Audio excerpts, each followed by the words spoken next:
authorities have issued a civil emergency message for beacons SC and LC beginning at 4:46 p.m. and ending at 7:46 p.m. This is a message from the Greenwood Beacons County Emergency Managements. There was a mandatory evacuation in effect for residents in the areas east of the Greenwood watershed, Table Rock Road, west of River Falls Road, and Wesleyan Camp. The evacuation shelter located at Marietta First Baptist Church at 2936 Gate Highway, Marietta, South Carolina 29661. Evacuation in effect until further notice.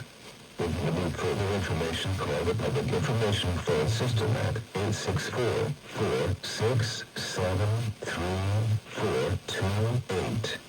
Monitor local 84 dates. If you can evacuate, call September 1st, 2001.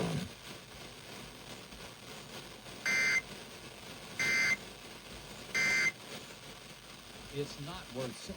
And it's not that they're not going to...